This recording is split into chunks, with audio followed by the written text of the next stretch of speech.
It's such a simple concept. And this is what he said. And I think there's a couple blanks on your book there.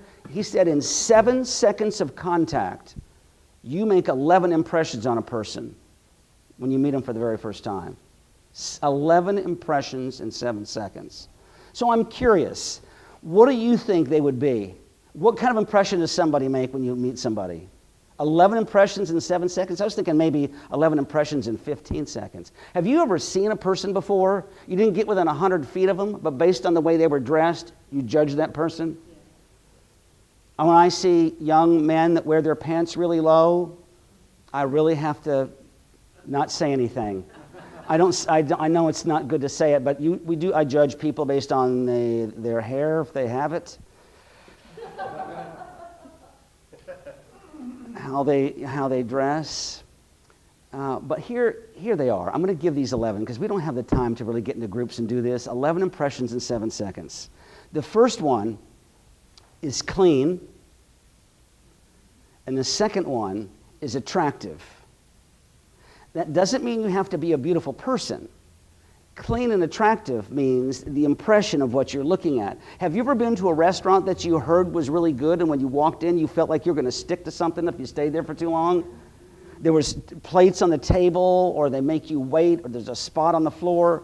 One of the things I always notice when I do seminars for companies is I notice the grounds and how they keep the grounds. There's some organizations in this town that keep their grounds beautiful, like the one across the street. Or I look at the hotel lobby when I come in. I look at the glass doors to see if there's fingerprints on them. I look at the people and the way they're dressed. One of the things I want to talk about is your appearance on the very next page. Not right now, but I'm going to talk about the 5 things that people notice most about your appearance when they see you for the very first time.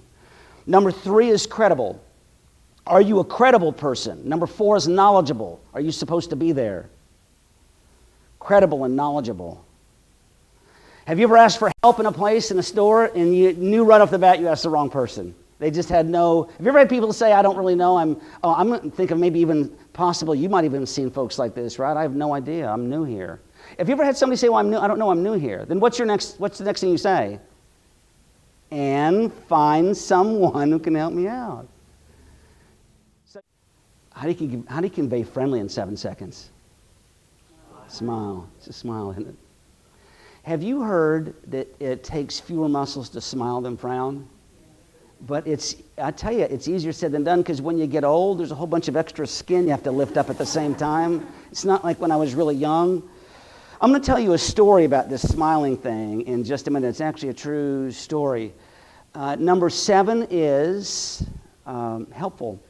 Best phrase ever for a business. How can I... It's so simple, isn't it? I remember there was a UPS store when I lived in Hilton Head Island, South Carolina. They could hear you come in the door. They didn't even see you, but they said, good morning, how can we help you today? I mean, they got right to the point. You understand, this is such a simple concept to make people happy. If people weren't so self-centered internally, just be outward, be more friendly. Number 8 is an interesting one, I think, is empathetic. Does anyone know the difference between empathy and sympathy? What is sympathy? Without what? What action? Without action? What's empathy? What do you mean? You do something, you can relate? Is that it? I've been there. I know what you're talking about. I think it's, pardon? Yeah, at least you try, right? I mean, I don't know. I mean, I've never really lost a job before, but when you talk to somebody that's out of work and lost their job, I'm sympathetic for sure. It's hard for me to be empathetic because I don't really know every single thing they're going through. But empathy is very important if you want to be able to connect. As a matter of fact, and this is not really on the docket today, but to be an effective listener, and listening is something I've always struggled with, but to be a really good listener, an active listener, you need empathy. You need to actually care. People will tell you more when they know you care or they think you care. Number 9 is courteous. Now, I want you to put an asterisk next to number 6 and number 9. I'm going to tell you a story.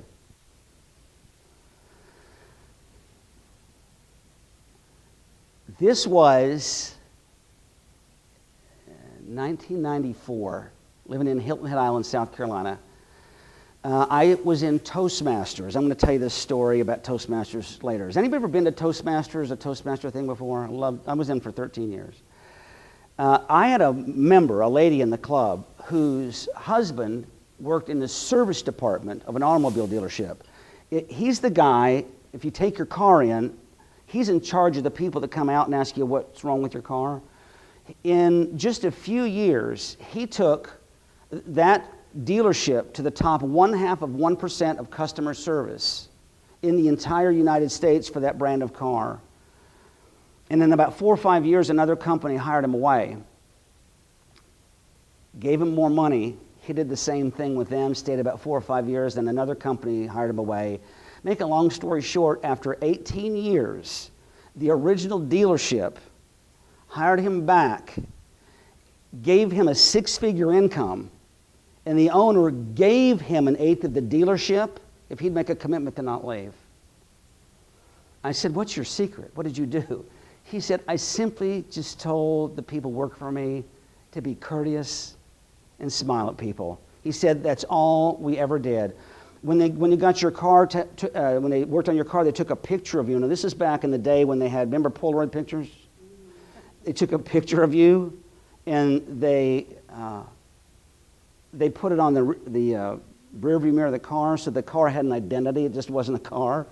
And then when you got the car back at the end of the day, there's a Polaroid picture of the mechanic that worked on your car and his home phone number written on the back.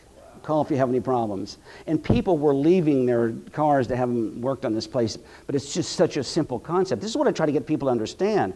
Customer service isn't rocket science, is it? It's just be polite, isn't it? It's smile, be polite. You got to be tolerant, folks.